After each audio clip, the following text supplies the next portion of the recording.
Assalamualaikum warahmatullahi wabarakatuh. Innal hamdalillah nahmaduhu wa nasta'inuhu wa nastahdihi wa nastaghfiruh wa na'udzu billahi min shururi anfusina wa min sayyiati a'malina. May yahdihillahu fala mudilla lahu wa may yudlilhu fala hadiya lahu. أشهد أن لا إله إلا الله وحده لا شريك له وأشهد أن محمدا عبده ورسوله يا أيها الذين آمنوا اتقوا الله وقولوا قولا سديدا يصلح لكم أعمالكم ويغفر لكم ذنوبكم ومن يطع الله ورسوله فقد فاز فوزا عظيما. الحمد لله الذي بنعمته تتم الصالحات. ربنا آتنا من لدنك رحمة وهيئ لنا من أمرنا رشدا. اللهم آت نفسي تقواها وزكيها وأنت خير من زكاها أنت وليها ومولاها. الحمد لله, syukur pada Allah Azza wa Jalla kerana dengan rahmat dan juga limpah kurnia yang Allah Subhanahu wa taala berikan dapat kita sama-sama berada dan berkumpul pada malam ni dalam majlis ilmu, dan kita mohon pada Allah supaya Allah taala tambah dan limpahkan kepada kita rahmat dan juga barakah bila mana kita berada dan berkumpul dalam majlis yang mulia ni, insya-Allah. Dan insya-Allah malam ni sambungan kita daripada syarahan terpilih kitab Talbis Iblis pada bab yang ke-23, muka surat 160. Bab yang bertajuk memasukkan kata-kata falsafah untuk menunjukkan kehebatan dalam berdebat. Kita masih lagi dalam talbis iblis terhadap ahli ilmu ataupun para ulama. Dan sememangnya sebahagian daripada para ulama ni Allah Ta'ala beri pada dia kepetahan berkata-kata, fasih untuk bercakap, dan kata-kata dia tu mampu menjadi pengaruh kepada orang. Jadi kita tengok apa yang disebutkan oleh Al-Imam Ibnu Jauzi dalam kitab dia ni, muka surat 160. Berkata Al-Imam Ibnul Jauzi rahimahullahu ta'ala, dia selalu tertinggal perkataan Ibnu. Kalau orang yang ada buku lah, muka surat 160 tu berkata Imam Al-Jauzi, tapi yang betulnya ialah berkata Imam Ibnul Jauzi. Wa min dhalika itharuhum lil qiyasi ala al hadith al mustadilli bihi fi al mas'alati liyattasi'a lahum al majalu fi an nadhari wa in istadalla ahadun minhum bil hadithi hajuna wa min al adabi taqdimul istidlali bil hadith. ومن ذلك أنهم جعلوا النظر جل اشتغالهم ولم يمزجوه بما يراقق القلوب من قراءة القرآن وسماعا لحديث وسيرة الرسول صلى الله عليه وسلم وأصحابه. ومعلوم أن القلوب لا تخشع بتكرار إزالة النجاسة والماء المتغير، وهي محتاجة إلى التذكار والمواعظ لتنحض لطلب الآخرة. ومسائل الخلاف وإن كانت من علم الشرع إلا أنها لا تنحض بكل المطلوب، ومن لم يطلع على أسرار سير السلف وحال الذي تمذهب له لم يمكنهم سلوك طريقهم. وينبغي أن يعلم أن الطبع لص، فإذا ترك مع أهل هذا الزمان سرق من طبائعهم فصار مثلهم، فإذا نظر في سير القدماء زاحمهم وتأدب بأخلاقهم. وقد كان بعض السلف يقول حديث يرق له قلبي أحب إلي من 100 قضية من قضايا شريحة، وأنما قال هذا لأن رقة القلب مقصودة ولها أسباب. Maksud dia, wa min dhalika itharuhum lil qiyas ala al hadith, Tipu daya iblis yang lainnya terhadap ahli fiqh ketika berdebat ialah dengan menyisipkan perkataan-perkataan ahli falsafah dan mempercayai topik-topik falsafah. Muka surat 162, contohnya mereka lebih mementingkan qiyas daripada hadis yang seharusnya dijadikan dalil dalam suatu masalah supaya pandangannya dikatakan luas. Jikalaupun ada di antara mereka yang berhujah dengan sesuatu hadis, maka dia terus dilihat dengan sebelah mata. Walhal adab yang harus diperlihatkan adalah mendahulukan pembuktian dengan hadis. Mereka lebih banyak menyibukkan diri dalam mencari pandangan pemikiran dan tidak menyertai dengan tindakan yang dapat melunakkan hati, seperti membaca Al-Quran, mendengarkan hadis dan sirah Rasulullah sallallahu alaihi wasallam serta para sahabat baginda.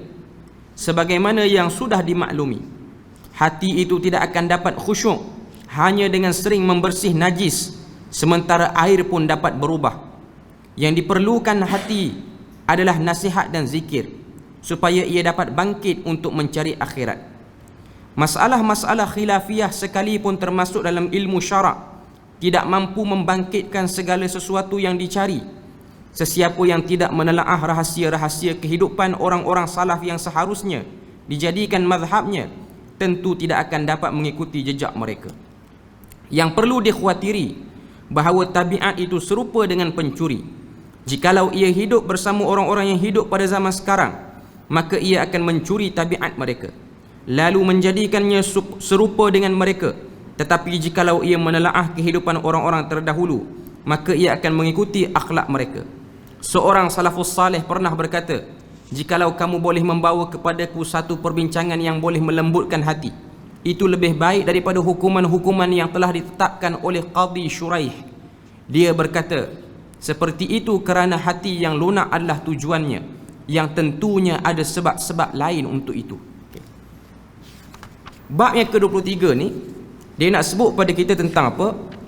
Tentang kesibukan sebahagian para ulama fiqh, yang mana kesibukan mereka ni, mereka bincang bab permasalahan dengan sah dan batalnya satu-satu perlakuan ataupun satu-satu ibadat tu, ataupun muamalat tu.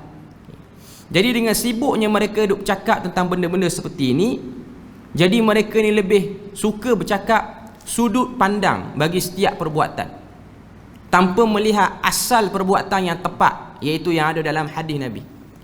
Sebab tu dalam permulaan perkataan tu, muka surat 160 tu, kata Ibnu Jauzi, wa min dhalika itharuhum lil qiyas 'ala al hadith al mustadill bihi fi mas'alatin liyattasi'a lahumul majalu fi an-nadhari wa in istadalla ahadun minhum bil hadith hajuna wa min al adabi taqdimul istidlal bil hadith. Okay. Perenggan yang pertama muka surat 160 yang teks Arab tu, dia kata wa min dzalika itharuhum, dan begitulah sibuknya ataupun terkesannya. Ithar tu maksudnya terkesannya mereka dengan qiyas. Qiyas ni maknanya datang satu hadis, dia tengok hadis ni boleh faham dengan macam mana. Contoh hukum hakam sesuatu, batal salat tak batal salat, haram minum arak ni sebab apa haram minum arak? Adakah kerana ianya arak ataupun kerana illah ataupun sebab yang menyebabkan benda tu diharamkan? Yang memang kita tahu arak ni dia diharamkan dengan sebab illah dia, illah ni maksudnya sebab, illah dia ialah memabukkan. Okay. Jadi segala benda yang memabukkan, walaupun dia bukan lagi dibuat daripada bahan asal yang menghasilkan arak, dia termasuk daripada benda yang diharamkan. Walaupun ada hadis Nabi kata, apa-apa yang keluar daripada dua pokok ni, iaitu anggur dan juga tamar yang diperang, maka ianya haram. Maksud Nabi, arak bukan hanyalah mesti datang daripada anggur ataupun tamar sahaja, tapi poin dia ialah minuman yang boleh menyebabkan berlaku gangguan pada akal. Okay. Jadi ahli fiqh ni dia tengok dekat mana yang menjadi sebab kata haram tu. Okay. Sibuknya mereka dengan benda-benda seperti ini, akhirnya mereka jadi duduk dalam satu medan, iaitu medan suka melihat satu benda tu, apa maksud tersirat dia, yang cuba mereka fikir dengan kepandaian akal mereka. Sebab tu kalau tengok kesibukan-kesibukan tu lah yang akan menyebabkan sebahagian orang yang sibuk dengan ilmu fiqh ni, dia akan jadi tak berapa nak fokus pada hadis sangat. Dia lebih suka fokus kepada maksud hadis tu. Bab sebelum ni dia sebut pada kita ahli hadis, dia sibuk kumpul hadis tanpa faham hadis. Okay. Bab sekarang ni ahli fiqh, dia sibuk nak faham hadis sehingga dia tertinggal banyak daripada hadis-hadis lain, termasuklah hadis-hadis yang bersifat ar-raqaiq, iaitu benda yang boleh melunakkan jiwa. Tapi mereka ni fokus pada hadis-hadis yang bersifat hukum semayang, hukum salat, hukum berpuasa, hukum berzakat, hukum menunaikan umrah, menunaikan haji. Dan akhirnya apa yang jadi pada mereka? Mereka hanya suluh orang lain buat betul tak betul, tapi mereka tidak melihat kepada jiwa orang yang nak buat ibadah tu. Memang hakikatnya kita ni nak buat ibadah, kita kena tahu syariat sebut macam mana. Tapi kita kena tahu kadar orang yang buat ibadah ni, kadang-kadang dia tak faham ibadah tu, dia buat dengan jiwa nak buat ibadah. Nak beritahu pada kita, seorang ahli ilmu ni bila mana dia nak tunjuk dia tu faham isu tu, dia kadang-kadang tunjuk dengan keegoan dan kesombongan dia.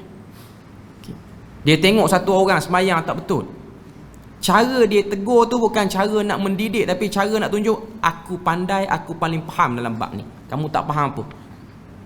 Itu talbis iblis yang nak ditekankan sini. Dan dia akan tengok orang-orang awam yang tak faham tentang hadis, dia akan pandang orang awam tu orang yang tak ada nilai.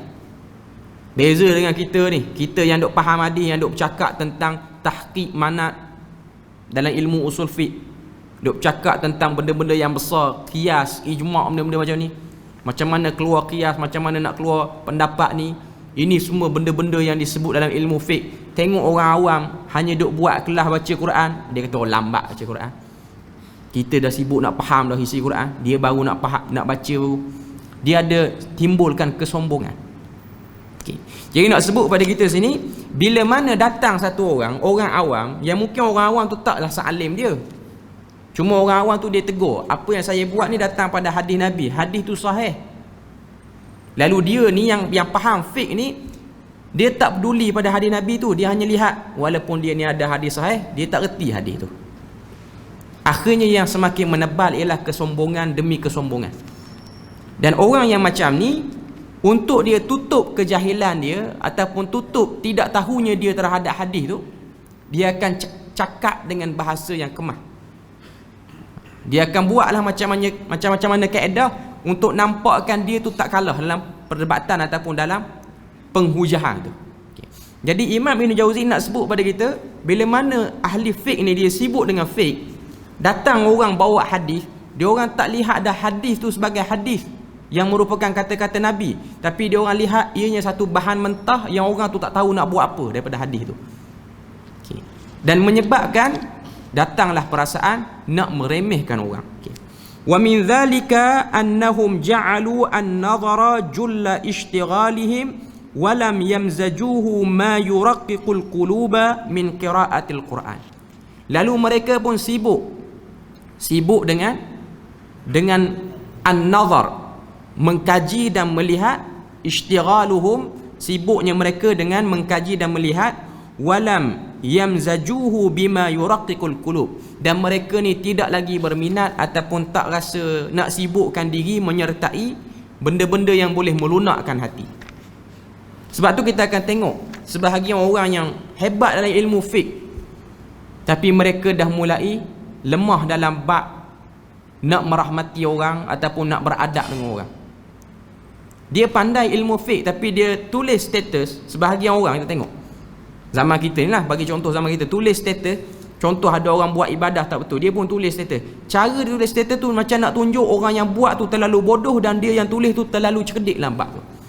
Dia tidak tulis dengan gaya rahmat, dia tak tulis dengan cara sepatutnya ibadah kena buat macam ni. Ini kesombongan.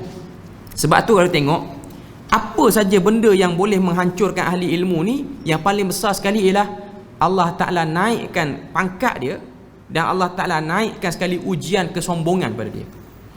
Sebab tu kalau kita tengok ahli ilmu ni, ujian paling besar dia apa dia? Keegoan untuk mengatakan dia tak tahu ataupun dia nak tarik balik apa yang dia silap cakap. Ahli fiqh macam itulah, bila mana dia terkeluar satu pandangan, tiba-tiba ada orang bawa satu hadis, hadis dia tu menyelisihi pandangan yang dia duk keluar tu. Lalu dia akan kata hadis tu ada sudut pandang yang lain. Dia tak ambuh kata saya baru tahu hadis tu, saya tarik balik pendapat saya. Okay. Ini orang-orang yang bermasalah lah. Tapi kalau imam-imam mazhab yang hebat tu, 4 orang tu, mereka memang insaf dan tawaduk bila mana menyampaikan pendapat. Sebab tu kalau tengok Al-Imam Asy-Syafi'i rahimahullahu ta'ala, dia pernah sebut dalam satu kata-kata yang terkenal, in sahhal hadith fahuwa madhhabi. Sekiranya sahih hadis itu, maka itulah mazhabku. Dalam riwayat yang lain, Imam Asy-Syafi'i dia kata, sekiranya kamu melihat satu hadis Nabi, hadis itu bertentangan dengan fatwa aku, lemparkan fatwa aku ke dinding dan ambil hadis Nabi. Tawaduk.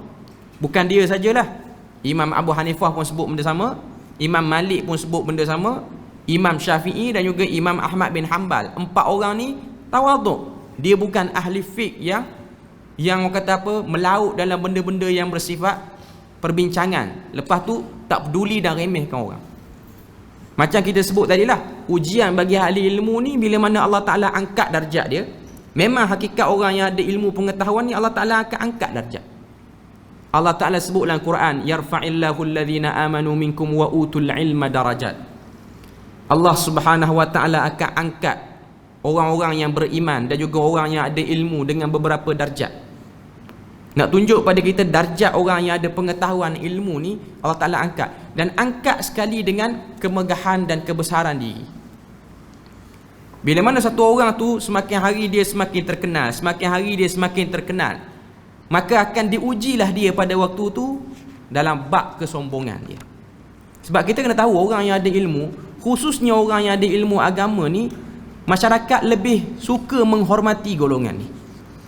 Masyarakat lebih suka menghormati golongan ni. Walaupun ada orang yang alim dalam bidang lain ataupun dia pandai dalam bidang lain, contoh dia pandai dalam bab engineer sampai ada PhD, orang tahulah dia tu alim PhD dalam bab engineer. Tapi layanan masyarakat dengan orang yang alim dalam bidang agama beza. Sebab tu orang kalau jumpa ustaz dengan jumpa engineer, orang nak belanja siapa dulu? Orang belanja ustaz dulu, sebab ustaz nampak kat masjid, engineer jarang nampak. Engineer setengah-setengah je lah. Engineer yang rajin main masjid lagi bagus pada ustaz pun. Okay. Cuma nak beritahu pada kita, dia ada setengah orang masyarakat tu melihat. Dan memang tambah kita masyarakat Melayu ni masyarakat yang memang mengangkat orang agama. Orang agama jadi ada kedudukan, jadi selesa. Masyarakat kita tak suka tengok ustaz-ustaz ni duduk dalam keadaan tak selesa. Ada orang sanggup bayar gaji pun yang tak ada gaji, sanggup bayar gaji bulan-bulan. Kerana apa? Kerana melihat apa yang dia duduk cakap. Okay. Tapi itulah ujian Allah Ta'ala kepada ahli agama tu. Dan Nabi peringatkan kita tentang bab inilah, iaitu bab menjaga diri supaya tak menjadi mangsa daripada keegoan dan kesombongan diri sendiri. Nabi ni dia akan tutup semua pintu-pintu keegoan yang boleh mengganggu manusia. Sebab tu kalau tengok Nabi, bila mana para sahabat cerita tentang diri Nabi, Nabi ni kalau datang masjid, Nabi masuk, sahabat duk ada sahabat yang nak bangun berdiri nak sambut Nabi, tapi Nabi tak suka sahabat tu berdiri. Bukanlah Nabi tu orang jadi besar diri bila mana orang sambut dia, cuma Nabi nak tunjuk dia pilih untuk tidak buat lagu tu ataupun tak terima penghormatan tu. Sebab dia nak tunjuk pada kita tentang diri dia. Sebab tu kalau tengok kitab Talbih Iblis ni, dia akan mengingatkan saya dengan guru kita belajar di Jordan dulu, dah meninggal 2-3 sebulan lepas baru meninggal. Dikatakan meninggal dengan sebab Covid. Syekh Ali bin Hasan Al-Halabi Al-Athari.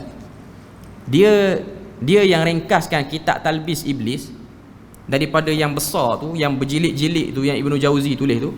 Lepas tu dia buat satu ringkasan nama dia Al-Muntaqa An-Nafis fi Talbis Iblis.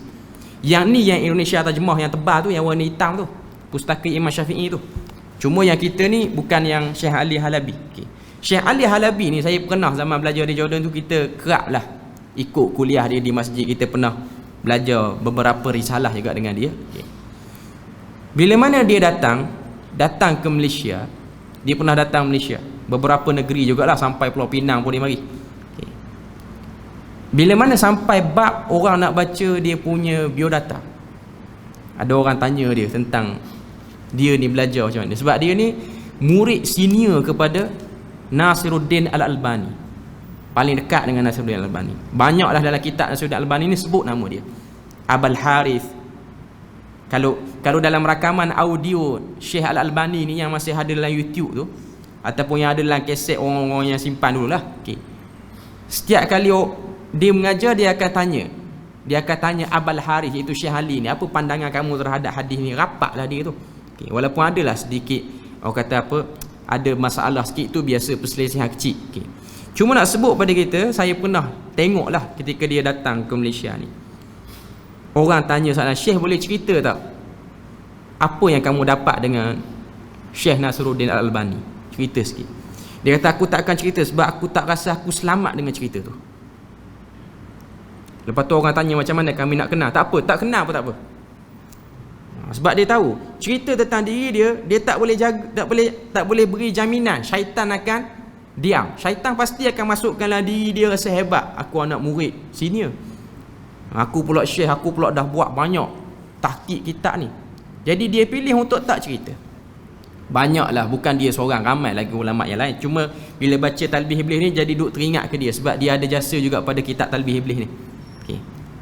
Jadi itu antara bab nak sebut pada kita, dia kata apa, itu sifat ilmu orang yang betul-betul ada ilmu. Beza dengan setengah orang yang dia kuliah, dia angkat diri dia pelekeh orang, lepas tu dia kata saya hafal Quran. Ingat, boleh cerita lagu tu, payah lupa ni hafal Quran. Dia kata dia orang ni yang tak tahu apa ni, bukan ingat apa Quran, dia boleh cerita lagu tu, dia boleh bercakap. Adakah dia boleh jamin syaitan akan biarkan saja dia bercakap lagu tu? Syaitan kata biar dia bercakap habis, nanti lepas ni baru kita order. Waktu dia bercakap tu, syaitan dah masuk dah, kamu hebat, mukmah, tak ada dah orang lain kemah lagi dalam tu. Dia akan jadi lagu tu, perasaan lagu tu, dia akan berperang. Okay. Jadi ahli fiqh pun macam tu, waktu dia duk bahas tentang hukum fiqh ni, dia duk mengajar ni, dia akan rasa lagu tu. Hatta Imam Abu Hanifah kalau tengok, dia cerita dia ni melazimi guru dia banyak tahun lah, 20 tahun, saya tak ingat nama guru dia. Cuma Imam Abu Hanifah ni dia agak lewat belajar. Dia start belajar ni umur 29 ataupun 30, sebab sebelum tu dia ni sibuk berniaga kain. Dia ni orang Parsi, dia ni bisnes punya orang. Okay. Sehinggalah ada satu orang mari tegur dia, seorang ulama hadis ataupun ulama fiqh yang mari tegur dia, tengok pada diri dia ni ada satu kecenderungan ilmu. Lepas pada tu baru dia sibuk. Cuma dia kata dia dah lazimi guru dia ni hampir 15 tahun dah belajar dengan guru dia. Dan dia ni selalu berangan-angan, kalaulah guru dia ni beri dia kerusi yang guru dia mengajar, iaitu bagi ganti, lepas pada ni dialah yang akan ganti. Dia duk berangan lagu tu lah. Imam Abu Hanifah ni duk berangan lagu tu, selalu duk berangan, kalau guru tu ada kesibukan apa, yang akan ganti tu dia. Sehinggalah Allah Ta'ala takdirkan satu hari saudara kepada guru dia ni meninggal, dan guru dia ni kena pergi sebab itu saudara rapat dia, dan dia terpaksa tinggal kelas pengajian tu, dan saudara dia duduk jauh, bukan duduk di kawasan Iraq tu.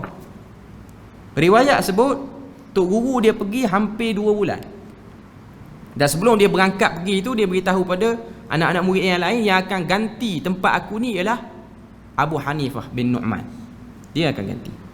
Jadi selama 2 bulan tu Abu Hanifah pun mengajar, sehinggalah datang kepada dia soalan yang banyak dalam bidang fiqh. Waktu tu dia duk berangan lah, dia kata okay, hari ni dah dapat dah apa yang aku duk berangan ni. Okay. Lalu orang duk tanya dia soalan yang pelik-pelik.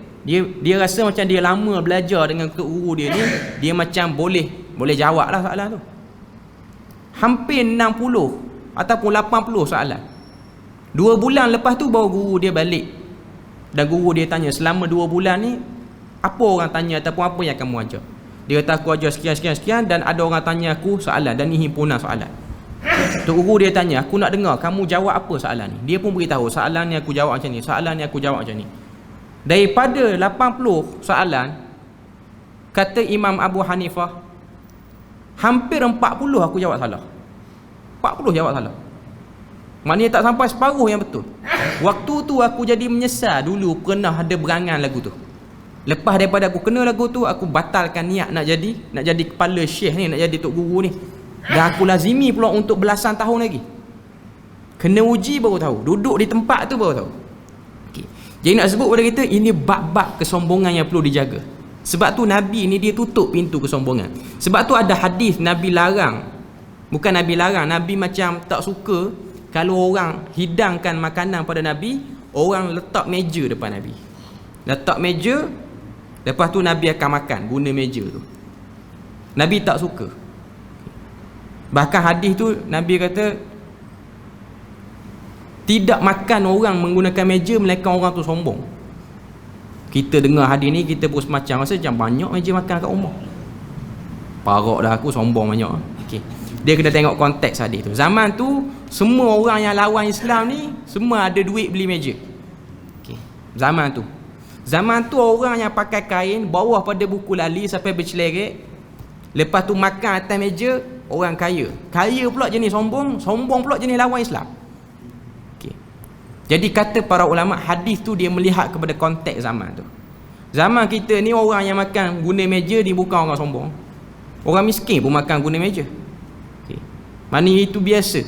Benda tu dah jadi uruf. Sama juga dengan orang pakai kain bawah pada buku lali ataupun seluar labuh, dia bukan sombong. Dia malas nak potong je seluar tu. Kadang-kadang yang pakai atas pada buku lali lagi sombong pada bawah buku lali. Okay. Jadi itu illah dia. Okay. Jadi nak sebut Nabi dia tutup pintu-pintu tu, dia tutup. Okay. Kemudian kita tengok apa yang disebut kat sini. Walam yamzajuhu bima yuraqiqul qulub. Dia pun tak berminat, tak menyertailah kuliah-kuliah ataupun kumpulan-kumpulan orang yang bercakap tentang kelembutan hati. Min qiraatil Quran, daripada bacaan Quran. Sibuk sangat duk bercakap pasal hadis ni, pasal fiqh apa semua ni. Kalau ada bab-bab orang nak baca Quran, taklim, tadarus ni, tak berminat. Sebab dia rasa dia tak selevel. Yang jenis tadarus ni orang yang tak tahu apa. Itu yang ada. Okay. Wasima'an lil hadis, dan juga mendengar hadis pun tak nak. Sebab dengar hadis ni lekeh. Melainkan dengar dan bincang baru kita nak pergi. Tapi kalau setakat satu orang guru hadis, dia ada hadis, dia pun pendengarkan hadis, dia tak syarah pun hadis tu, kita tak nak, kita tak berminat majlis lagu tu. Okay. Kita tak rasa majlis tu majlis yang critical thinking. Majlis yang critical ni majlis yang bawa satu hadis bincang sampai 2 hari. Tu baru kita nak pergi. Kita suka benda-benda seperti tu. Okay. Wasiratin Nabi, ataupun sirah Nabi pun tak berminat. Wa ashabihi, ataupun sirah para sahabatnya. Wa ma'lum, dan kita mengetahui, kata Imam Ibn Jauzi, annal quluba, sesungguhnya hati manusia itu, la takhsha, tidak akan mampu khusyuk, bitiqrari izalatin najasah wal ma'ul mutaghayyir. Ini kata-kata dia yang paling pedah lah untuk ahli fiqh ni. Dia kata hati tak akan khusyuk jika hanya setakat bercakap cara nak menyucikan najis. Najis ni najis mughallazah, najis ni najis mukhaffafah, najis ni najis mutawassitah. Duk bincang bab tu, kalau semayang dia tak jamin dia boleh khusyuk. Melainkan kena buat satu benda lain, iaitu kena menghayati. Selain pada belajar hukum hakam, kena belajar juga menghayati ayat Quran apa semua tu. Dan kata Ibnu Jauzi ni, wal ma'u mutaghayyir, sedangkan air itu pun berubah. Ada air waktu dia jernih, ada air waktu dia keruh, apatah lagi hati manusia. Wa hiya muhtajatun ila tizkari wal mawa'iz, dan hati manusia ni dia perlu kepada peringatan, perlu kepada tazkirah, litunhidha li talabil akhirah, untuk membangkitkan semangat untuk ingat pada akhirat. Sebab banyak bincang bab-bab fiqh ni dia jadi tak fokus. Hatta kalau tengok Al-Imam Al-Ghazali, ketika mana fasa dia ni sibuk dengan ilmu fiqh, dia pernah sebut, dia kata, aku pernah salat 5 kali sehari. 5 kali aku salat tu tidak aku ingat, melainkan aku duk ingat perbahasan darah haid, darah istihadah, nifas. Akad takbir duk ingat, apa tadi pasal darah haid. Tak boleh nak fokus, hati tak khusyuk. Duk sibuk fikir benda-benda lagu tu. Apa tadi? Elah apa tadi? Kita duk bincang apa tadi? Dia kata aku tak merasai sedapnya salat tu, dengan sebab aku sibuk dengan benda tu. Dan zaman kita ni tak pelik kalau saya katakan di sini, ada sebahagian orang yang belajar agama, dia sibuk sangat dia belajar agama ni, belajar bahagian fiqh apa semua, dia tak salat. Ada. Benda tu ada. Saya tengok dengan mata kepala saya sendiri ketika mana kita belajar di Jordan. Cerdik budak cerdik. Memang betul cerdik.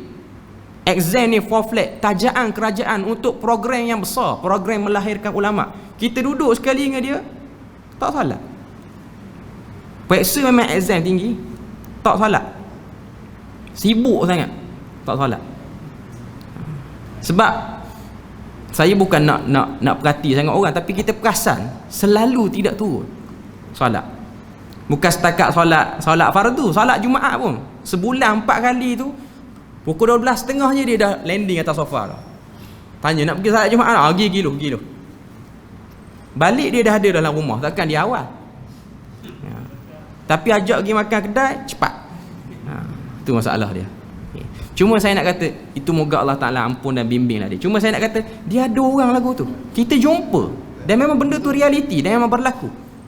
Yang belajar agama, yang menjadi harapan ni, bahkan yang saya jumpa tu peringkat master pun, bukan dia belajar peringkat degree, peringkat master. Cerdik lah, bincang bab muamalat apa semua. Time masuk waktu salat dia jadi macam tak berapa nak salat. Dia semayang pun kita nampak cara semayang dia tu cara orang yang rasa kalau boleh cepat akan salat, dia cepat. Dia minat sebab kita musafir dengan dia. Kita tengok dia kalau musafir dia cuba cari rukhsah yang ringan lah. Rukhsah boleh jamak. Kalau naik coaster pergi mana-mana, dia selalu sebut dengan saya, dia kata dalam bab jamak qasar ni, dia kata pendapat paling dekat 13 km. Dia selebut lagu tu, maknanya dia macam nak kempen kita peganglah yang tu. Tolonglah pegang yang tu, aku pun malas nak sembahyang. Cuma saya kadang-kadang saya perli, saya kata nasib baik ulama tak keluarkan pendapat tak perlu solat, kalau tak ramai pegang yang tu. Nasib baik ada yang kata 13 km. Kalau ada yang kata sebenarnya bagi orang musafir tak perlu solat pun dan tak perlu qada, seronok. Nak pakai yang tu, ramai nak pakai yang tu. Okay. Dia jadi jiwa beribadah tu hilang. Dia tahu benda tu perbincangan, kitab ni dia tahu, semua dia tahu. Di mana perbincangan tu dia tahu. Okay. Dia jadi hati tu kering dan kontang. Wa masailul khilaf, dan permasalahan khilaf, wa in kanat min ilmi syar'i illa annaha la tanhadu bi kullil matlub wa man lam yattali' ala asrari sayri salaf wa halil ladhi tamadhhab lahu lam yumkinuhum suluku tariqihim. Kata Ibnu Jauzi, kalau sibuk bincang benda-benda khilaf, sibuk bincang dengan benda-benda yang bersifat permasalahan yang banyak cabang ni, dan akhirnya kita tidak melihat kepada perjalanan ulama-ulama yang terdahulu ataupun generasi yang awal seperti mana Nabi dan para sahabat, maka ia akan menjadi sebab kita ni jadi lemah, tak semangat. Dan sebenarnya mazhab kita orang Islam ni lah mazhab nak ikut generasi yang terbaik, iaitu generasi salaf. Bukan setakat tengok dia orang ibadah, tapi tengok cara dia orang dan jiwa dia orang bila mana waktu beribadah tu. Abdullah bin Abbas, dia pernah bangun malam, kata sebahagian sahabat yang berjalan, yang bermusafir dengan dia, kami melihat Abdullah bin Abbas ni bila mana musafir, dia tak pernah tinggal solat malam. Saya tak ingat nama sahabat tu, kalau tak silap Muaz bin Jabal. Okay. Dia kata aku tengok Abdullah bin Abbas dia solat, kita dah pasang kemah apa semua ni, semua dah rehat nak tidur ni, aku tengok dia bangun solat. Okay. Bila mana dia bangun solat tu, dia baca Quran, bacaan yang menunjukkan dia tu fokus dengan Quran. Sampailah satu ayat, wajaat sakratul mauti bil haq zalika ma kunta minhu tahid. Ni ayat dalam surah Al-Hadid, ayat yang cerita sesungguhnya sakaratul maut itu benda yang benar, dan itulah yang manusia duk fikir macam mana nak lari pada sakaratul maut. Dia baca ayat tu, kata sahabat yang tengok Abdullah bin Abbas ni salat, dia kata aku melihat dia baca dalam keadaan dia punya betih dia tu nampak kain tu bergegar, takut, gerun. Dan dia ulang ayat tu, dia tak boleh sambung ayat seterusnya, daripada tengah malam sampai kepada sahur dia duk ulang ayat tu. Dia tak boleh nak sambung, jiwa. Sedangkan Allah bin Abbas ni orang yang sibuk dengan ilmu, yang sibuk dengan benda-benda khilaf, tapi waktu mereka beribadah, mereka ialah orang yang betul disebut sebagai ahli ibadah, betul-betul ahli ibadah. Satu rakaat tu tak boleh nak sambung yang kedua, sebab nak jiwa tu tak lepas, jiwa tak lepas. Sebab tu saya kalau benda-benda macam ni, kita kadang-kadang kita suka tengok siaran solat di Masjidil Haram. Saya antara imam yang saya suka tengok lah, dia ada ramai imam Masjidil Haram, Masjid Nabawi, tapi saya suka tengok yang Masjid Nabawi punya imam. Dia ada satu orang imam, tuan-tuan boleh cari, Dr. Salah Al-Budair. Dia ni sekarang ni pun masih lagi imam di Masjid An-Nabawi. Bacaan Quran dia biasa, bukanlah kata biasa, sedap ikut tajwid, cuma dia tidaklah berlenggok lagu banyak sangat. Tapi apa yang membezakan dia dengan orang lain, bacaan dia tu, kita rasa, kita dengar tu, dia macam ada satu benda yang menarik perhatian, perasaan kita. Dia baca satu ayat tu, kadang-kadang dia tak boleh sambung dengan sebab perasaan dia. Salah Al-Budair. Salah Al-Budair ni sebahagian orang Arab panggil Syekhul Buka, imam yang suka menangis. Kalau dia jadi imam dia bacaan dia biasa, tuan-tuan boleh dengar, tapi dia tambah kalau jadi imam subuh, dan memang banyak dia bertugas tu subuh, kena dengan waktu yang hening tu.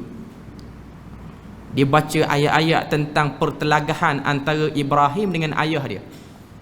Ayah dia berdebat dengan Nabi Ibrahim sebab apa tak mau beriman, sehingga Nabi Ibrahim ni tak tahu nak kata apa. Akhirnya Nabi Ibrahim kata, angkat tangan berdoa, wala tukhzini yauma yub'atsun, ya Allah jangan engkau malukan aku dengan ada ayah macam ni. Sebab orang akan bercakap, Ibrahim tu cerita ke orang tauhid. Ayah dia bukan setakat sembah berhala, buat berhala. Buat berhala, supplier bagi berhala. Ayah dia duk lawan dia sakat. Sebab tu dalam riwayat Imam Muslim, Nabi kata ketika mana Nabi Ibrahim ni keluar daripada kubur menunggu untuk dihisap amalan, maknanya di padang mahsyar, Allah Ta'ala takdirkan Ibrahim ni berjumpa balik dengan ayah dia. Waktu tu Nabi Ibrahim berdoa pada Allah Ta'ala, wala tukhzini yauma yub'atsun, wahai Tuhan, aku dah minta pada kamu, jangan malukan aku tak nak jumpa. Ayah dia datang dengan muka penuh debu hitam, kusut masai. Ayah dia kata di padang mahsyar, benda ni tak berlaku lagi, padang mahsyar. Ayah dia kata, wahai Ibrahim, hari ni apa yang kamu sebut tu benar, dulu yang kamu sebut tu betul, aku tak ikut kamu. Allah Ta'ala sahut doa Nabi Ibrahim, Allah Ta'ala tukarkan ayah dia jadi seekor dubuk yang berwarna hitam. Lepas tu dubuk tu kotor, dan akhirnya ada malaikat kutip dan lempar dalam neraka. Tak lempar dalam wajah Hasan, sebab ikut perkenan apa yang Ibrahim minta. Jadi bila mana dia baca ayat tu, dia perasaan dia tu sebab. Jadi dia menyebabkan suasana salat tu dia jadi, kita boleh rasa salat tu lain, dia punya orang kata apa, perasaan tu. Jadi untuk datang benda-benda seperti itu, kita perlukan penghayatan baca Quran. Sebab tu baca Quran ni, selain pada faham Quran tu, faham lah Pak Cik, tapi kita juga kena ada bab-bab yang boleh menyebabkan kita terkesan dengan Quran. Sebab tu tak salah kalau ada orang ataupun setengah-setengah orang dia nakkan imam yang elok bacaan dia, sebab benda tu sedikit membantu untuk khusyuk. Taklah kata confirm khusyuk kalau imam tu suara dia okey, cuma benda tu lebih menjadikan orang lebih minat ke masjid. Orang rasa tak sabar benda tu, tapi imam tu kena jagalah diri dia, jangan dia pula rasa sedap pula. Dia jadi rajin telajak ada imam, sebab orang duk puji suara dia sedap, tapi rakaat ketiga keempat punya cepat macam tak baca Fatihah. Rakaat pertama kedua punya panjang sebab tahu nak tunjuk suara sedap. Dia ada orang penyakit macam tu. Rakaat ketiga keempat tak baca, kunyah sekejap. Ini semua bab talbih iblis, dan saya sendiri saya sendiri berani jamin benda tu pada diri saya sendiri pun tak jamin benda tu kita boleh selamat. Setiap kelebihan yang Tuhan beri, maka akan datang bersama dengannya ujian Tuhan. Jadi satu orang yang pandai dalam bidang ilmu, dia akan datang ujian dia. Sebab tu ujian bagi ahli ilmu ni ialah berat untuk melakukan ibadah. Sebab tu kata Abu Bakar, Qadi Abu Bakar Ibnul Arabi Al-Hanafi, dia ni satu tokoh besar, kalau tak silap sezaman dengan Ibnu Hajar Al-Asqalani. Dia ni Qadi Qudah, ketua hakim negara bermazhab Hanafi. Dia ni pernah sebut, dia kata dulu waktu aku muda-muda baru-baru belajar ilmu ni, aku dapat peluang pergi ke Masjidil Haram, aku minum air Zam-Zam.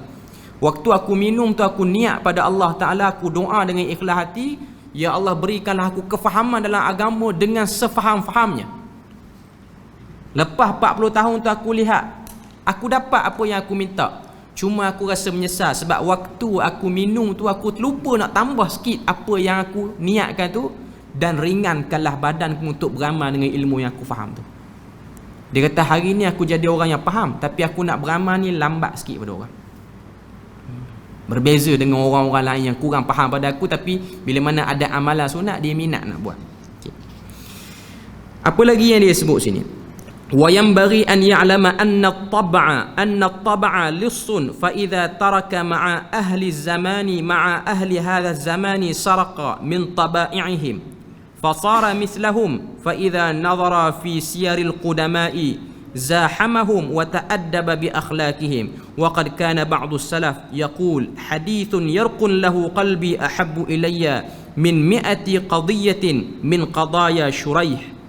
Ini kata apa, perenggan yang terakhir ni. Dia kata wayam bagi, yang perlu dikhawatiri bahawa tabiat itu ialah serupa seperti orang yang mencuri, iaitu nampak alim tapi rupa-rupanya berat beramal. Keadaan tu macam orang yang mencuri, orang yang tidak ikhlas ataupun tak zahir benda yang sebenarnya. Tak zahir benda yang sebenarnya. Okay. Dan tak sepatutnya berakhlak ataupun berkeadaan seperti itu. Lalu kata Ibnu Jauzi, lihatlah kita kepada sirah orang-orang yang terdahulu, yang mana sebahagian salaf terdahulu mereka pernah sebut. Dia tak sebut salaf ni siapa, cuma dia kata ada satu orang ni dia pernah sebut satu hadis yang boleh melembutkan hati, lebih aku suka untuk mendengarnya berbanding aku duduk dalam satu majlis yang bincang permasalahan hukum yang mana pembahasnya ialah seperti Qadi Shuraih. Shuraih ini seorang tokoh dalam bidang fiqh yang sangat alim lah. Awal lagi berbanding Imam Abu Hanifah yang lain-lain ni. Hebatlah. Dia sezaman dengan Sufyan Ats-Tsauri apa-apa semua ni. Nak sebut pada kita ada yang keluarkan kata-kata seperti itu. Lepas pada tu syarah dan tahqiq pun saya tak nak baca, cuma saya nak sebut sikit sini. Apa yang dia nak sebut sini, kebolehan bercakap seorang ahli fiqh itulah yang akan menyebabkan dia rasa hebat. Dia boleh berdebat. Kepetahan satu orang ni bercakap, dia merupakan satu ujian daripada Allah Azza wa Jalla. Melainkan Allah Ta'ala berikan rahmat kepada orang yang betul-betul ikhlas. Imam Ibn Taymiyah, dia pernah sebut, dia kata waktu dia ni dah jadi, orang dah panggil dia Syekhul Islam dah. Ada satu orang ulama daripada India, dia pun alim, dia datang jumpa Imam Ibn Taymiyah, tujuan ni nak bahas satu masalah. Okay. Ibn Taymiyah masa tu ketika mana dia di Dimashq, di Damsyik ni, dia terkenal sebagai orang yang hebat dalam perdebatan. Tidak ada orang yang berdebat dengan Ibn Taymiyah melainkan orang tu akan kalah. Datang satu ulama pada India ni, punya hebat dia bercakap, hari tu kalah Ibn Taymiyah. Ibn Taymiyah kata aku mendengar daripada perkataan dia tu, dengar macam pelak Hindi. Kan? Tuan-tuan tengok Dr. Zakir Naik dia bercakap bahasa Inggeris, ta'athar Hindi tu kuat. Saya tengok orang-orang India, dia cakap Arab pun dia ada style India dia tu. Dia tak boleh nak sebut elok sikit. Dia memang lagu tu. Okay. Dan memang kau tengok orang India ni kalau bab debat dia memang menang dia, tak menang kita. Benua India lah khususnya. Tuan-tuan tengok sejarah peguam di Malaysia ni yang hebat siapa? Karpal Singh. Bangsa dia Melayu ni jarang naik nama. Melayu ni kena kecoh sikit, serah dulu. Okay. India dia kecoh. Orang kecoh dia kecoh balik orang. Sebab tu ada cerita lah. Cerita terkenal. Betul ke tak saya tak tahulah. Orang India ni kalau dia berlawan dengan mana-mana orang, kalau dia kalah, dia tak akan tunjukkan dia kalah. Dia berlawan, tumbuk dengan mana orang, dia tu dah jatuh sampai ke dalam parit dah pun. Dia duduk dalam parit tu, dia boleh sebut lagi, kalau berani turun lagi. Dia dah kalah lah. Dia dah kalah dah pun, dah kena teruk dah pun. Punya tak nak kalah, duduk dalam parit tu, dah terlentang dah, kalau berani turun lagi. Tak nak kalah. Cerita tu betul, tak wallahualam. Cuma nak beritahu sikap orang India tu lagu tu. Sebab tu tuan-tuan, kalau tuan-tuan tengok, kita pergi mana kedai-kedai mamak apa semua ni, kita komplain macam-macam mana pun, dia tak akan turunkan harga. Ini pengalaman saya tengok sendiri. Tapi cara dia punya politik nak suruh kita yakin dengan apa yang dia buat tu hebat. Saya ada pergi makan dengan satu orang, tokoh juga. Dia order makanan, dia tak puas hati makanan tu. Dia panggil pekerja, mai kira balik. Pekerja tu kira, harga dia sketch RM15 lebih lah, macam mahal sikit lah. Dia kata panggil manager. Kebetulan manager tu kenal kawan yang makan tu, tokoh besar. Manager tu kata, apa masalah ni, apa masalah? Dia kata ni makanan ni tak pernah sabah ni, RM15.80, mahal sangat. Dia marah pekerja tu, bodoh punya pekerja. Dia marah pekerja dia, balik duduk belakang, jangan sibuk kat depan-depan. Dia pun ambil kotak dia, kira-kira RM15.06, 2% je kurang. Okay. Dia kata okey, saya kira balik, kira RM15. Ingat ke kurang lah sampai RM10 ke? Tak, 15 tu akan dikekalkan. Tapi cara dia buat tu, kita rasa macam kita menang dah. Rupa-rupanya kita kalah balik rupanya. Cuma dia punya ekspresi tu macam kita dah menang lah. Macam kita dah menang. Hebatlah cara dia ni. Sebab tu kau tengok debater, pendebat yang terhebat di dunia ni kebanyakan daripada bangsa tu. Zakir Naik antaranya. Walaupun dia bangsa India, dia pandai cakap bahasa Inggeris dia. Sebab tu dia punya ceramah dia tu boleh tarik crowded yang luar biasa. Tapi sekarang ni dia ada di Malaysia, dia punya ceramah tak boleh nak buat macam dulu lah. Peace TV yang dia buat tu, kalau kita tengok dia punya pentah tu macam pentah anugerah bintang filem lah, pentah dia tu. Sebab dia memang sebut cita-cita dia, kalaulah penyanyi kita boleh buat pentah besar, kenapa dakwah tak boleh buat pentah sehebat tu? Okey, kita beri laluan azan tu.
Okey, kita sambung sikit lagi perbahasan kita. Itulah cerita Al-Imam Syekhul Islam Ibn Taymiyah ketika mana dia tu berada pada tahap dia itulah jadi debater, maknanya orang Orang yang kuat boleh berhujah dengan mana orang, sehingga datang ulama pada India tu boleh kalah dengan dia. Itu bentuk teguran daripada Allah Azza wa Jalla. Dan Ibn Taymiyah dia tulis, dia puji, walaupun dia punya cakapan tu ada lorak macam bunyi bahasa India tu, lorak India tu, tapi dia punya hujah tu kemah. Dia punya hujah tu kemah. Macam mana kita tengok zaman kita ni lah, Dr. Zakir Naik ni antara contoh tokoh yang bila mana dia persembahkan sesuatu dalam syarahan dia, dia bawakan dalil yang cukup kuat dan dia jawab dengan jawapan yang kita dengar tu puas hati. Cuma saya secara peribadi, saya pernah sembang dengan satu orang yang duk ikut program dia ni lah, Bro Fidaw Wong. Dia cerita pada kami sebelum pada saya datang ke Perlis ni. Waktu tu dia ada program di Terengganu, dan waktu tu Dr. Zakir Naik dijemput khusus oleh Kerajaan Negeri Terengganu, kerajaan yang dulu. Okay. dalam ziarah Dr. Zakir Naik tu daripada India, waktu tu dia belum kena ban lagi di Narendra Modi waktu tu, okay, oleh PN sekarang ni. Apa yang kerajaan negeri Terengganu janji nak bagi kat dia adalah sebuah pulau untuk dijadikan sebagai tempat kajian. Maknanya pulau tu akan buat institusi apa tak, tapi saya tak pastilah jalan tak jalan tu. Sebab sekarang ni Zakir Naik duk ada di Malaysia dah pun. Okay. Cuma saya dapat maklumat lah, ketika mana dia datang ke Terengganu dalam program besar jemputan kerajaan negeri tu, dia hanya minta tiket kapal terbang untuk dia dan juga penginapan untuk dia. Dan waktu dia datang ke Terengganu tu, dia datang bersama dengan 40 orang kru kamera. Bukan 2 orang 3 orang, 40 orang kru kamera. Semua kru tu dia bayar dengan duit dia. Maknanya kita boleh bayang sebuah bah tu geng dia saja. Peace TV punya geng. Okay. Dan kita tahu Zakir Naik ni adalah satu orang yang telah laburkan untuk dakwah luar biasa. Kalau dia tengok dia punya audience ataupun tempat dia bersyarah di India, Peace TV tu, sehingga dia punya berapa bilion, saya rasa dia punya viewer dia. Sebab dia punya pendengar tu bukan setakat orang India saja, non-Muslim pun semua. Bahkan orang sanggup travel daripada negara Arab Teluk yang duduk. Dia macam orang nak bagi tengok konsert dah. Dia ada kursi-kursi yang di hadapan tu yang kena bayar sikit nak bagi duduk dekat. Yang kursi tu semua orang Arab lah yang duduk, yang kaya-kaya. Okay. Saya dengar cerita daripada Fidaw Wong lah. Dia cerita, dia kata semua kru tu dia pakai kamera. Saya tak erti sangat hal kamera ni. Okay.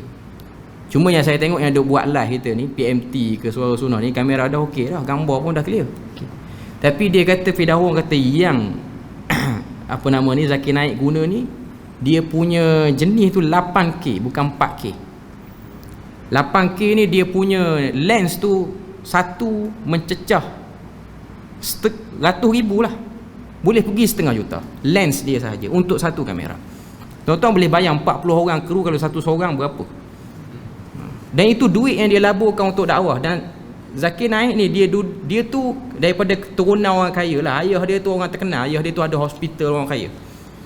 Dia ada kedudukan jugalah. Okay. Dia tu sendiri di India dia hanya pakai Innova sahaja. Innova ni kira kenderaan biasa. Dengan kedudukan dia tu biasa. Dan rumah dia duduk tu rumah yang biasa. Bukan rumah orang yang tokoh pun semua, orang yang biasa. Tapi banyak dia habis duit untuk dakwah ni, banyak. Orang tanya dia sebab apa pakai kamera yang mahal, dewan yang mahal. Okay.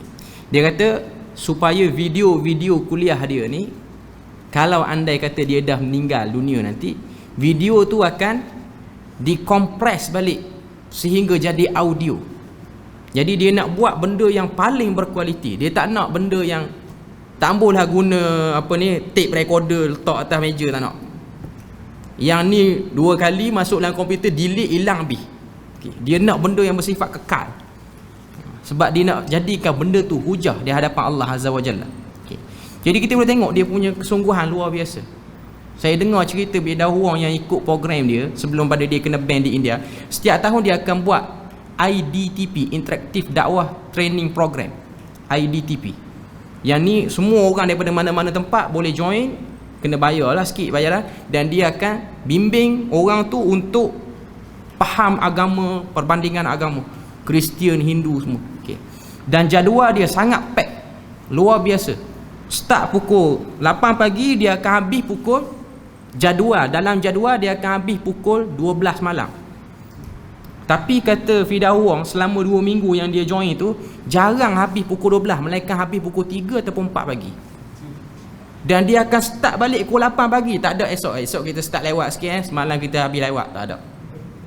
Luar biasa. Zakir Naik ni tidak tidur melainkan 1 jam je sehari dia tidur. Ketika mana dia mari di KL, dia mari di Terengganu, lepas tu dia ada program di KL apa semua. Fidah Wong waktu tu dia ada kesibukan dia ke.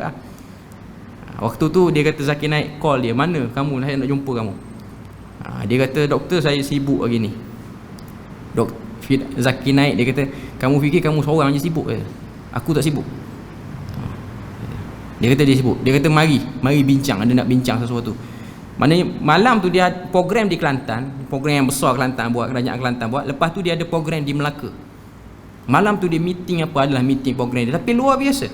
Dan kita kena tahu Zakir Naik ni ketika mana dia berucap di stadium Bukit Jalil tu yang dia datang Malaysia tu, yang agak besar program dia.